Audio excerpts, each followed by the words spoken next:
Welcome, this is my Mk1 all-wheel drive Golf. I have built it myself, but in this video we're going to go through what I would do if I was going to build another one. Let's start with the rear. I have used a Mk2 Rally Synchro rear subframe, and I made the adapter mounts from the subframe to fit the chassis myself. But if I was going to do it again, I would have bought one, because from the time I made these till now, there is a company, at least one company, which are making the adapters, and the quality is a lot better than what I have done. So the adapter is here, and it makes the Mk2 rear all-wheel drive subframe fit in the stock mounts for the Mk1 in the chassis. It's not very easy to see, but it's up there.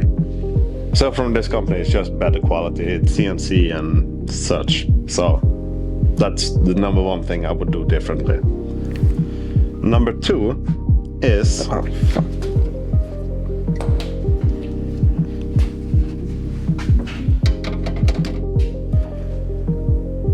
So when I bought the car, it had a VR6 in it, and part of fitting the VR6 in it, the previous owner had to cut away the stock mount, because he also started to VR6 swap this car before it was, at least to my knowledge, any known kits to mount the VR6 engine in it. So he cut away the mount, which sits down here, and made another one. Anyway, I cut it all away when I wanted my 1.8 turbo. So I have made this using the Mark 4 engine mounts for this part, and then this part, which is connected to the engine, I had to make myself, and this bracket I made myself. Just out of convenience, if I was going to buy another Mk1 and build all-wheel drive again, I would just use the stock one. It's so much easier to just... Custom work is cool, but it takes a lot of time. So that's number two.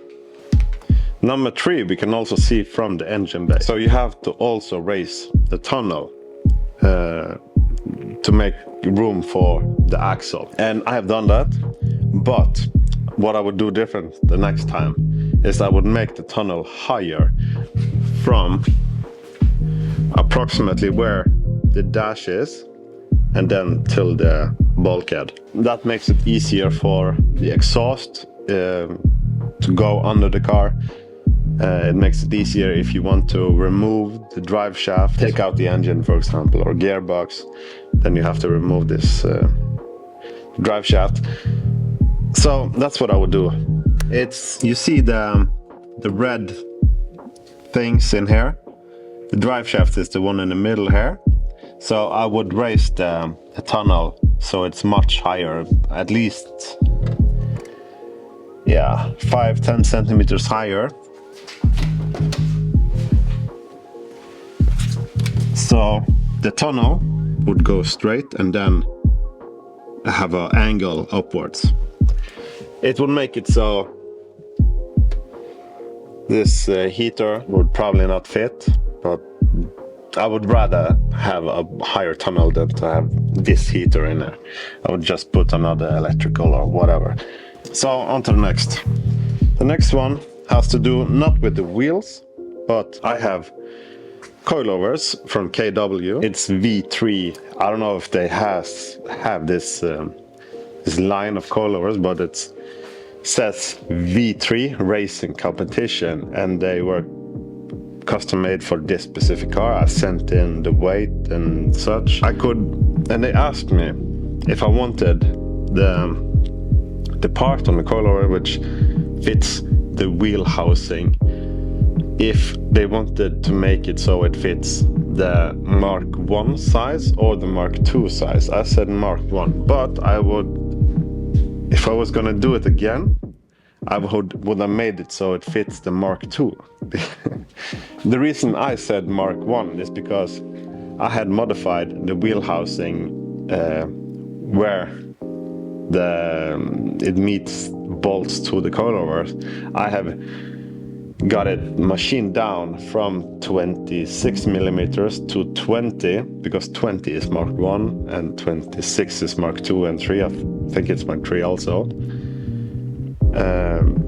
So that would make it so if I ever need to change that wheel housing, I need to, if something happens, I need to buy a Mark II wheel housing and then get it machined down again. If I hadn't made KW make the coilovers fit the Mark 1 and rather told them that I want Mark II specs or mounting things, I could just buy a new wheel housing, and it without having to get it machined or modified it. So yeah, you live and learn.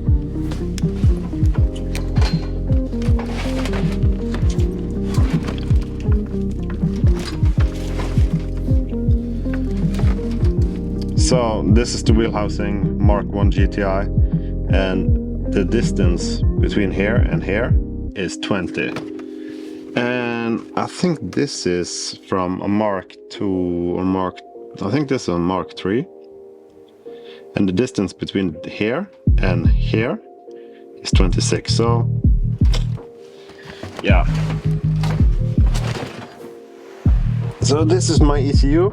It's a Max ECU Street, and it's very good. But if I was gonna build another car, all-wheel drive Mark 1, I would have bought a bigger, larger ECU. I would probably still buy Max ECU because I really like it, and I'm starting to get a bit familiar with it. It's easy to wire up, and they are quite popular in Norway and in Scandinavia, I think, at least Norway and Sweden. It's a Swedish company. With a larger ECU, I would be able to have Bluetooth, so I could have an iPad or my phone as a dash, or to get some instrument values, and you can even have this like you have to put in a code to be able to start the car. So it's like this anti-theft thing. I don't remember the name now in English or even in Norwegian. You have a lot of options, and also it would be able to have a lot more sensors. It would be nice, at least in my mind, to have be able to have a few more inputs and outputs. It's possible to buy PDM, I think, for this. I know it's possible to buy PDM, and I think I would then get more inputs and outputs, but yeah, I think I would buy a larger ECU if I was going to build another one of these. And last, wheels. These are awesome wheels, in my opinion. I really like the look of them. It gives me that Group B type of rally look, like from the Lancia, right? From the Group B era. The wheels, fucking on point. But on a Mark 1 17 inches wheels, they are too big in my opinion. There is no way around it. 17 inch, it's too big. This chassis should have smaller wheels. The reason why I have 17 inch wheels is because these I've had laying around. I had them on my Audi S3 8L, the one which the engine, the gearbox, the rear diff, everything, like a lot of the all-wheel drive things comes from. I used to have them, and on that car it fitted very nice in my opinion. But on this car, on this chassis, I'm not so sure. It's on the absolute limit of how large, in my opinion, a wheel should be. So yeah, sorry. And the reason why, the reason why I have these wheels is because I also use the rear caliper from this S3. I think it's the same, probably the same as they have on the Mark IV Golf, the regular Golf or the GTI.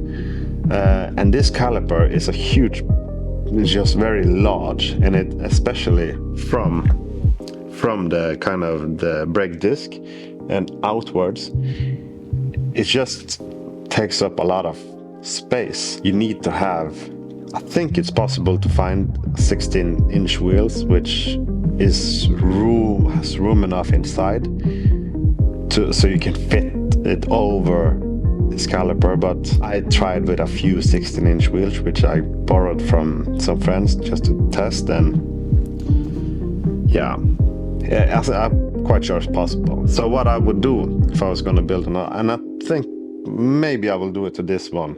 I should do it to this one as well. I would not use the S3 adapter things in the rear, and I would then have maybe a 15-inch wheels for this car. I think it would suit a lot better.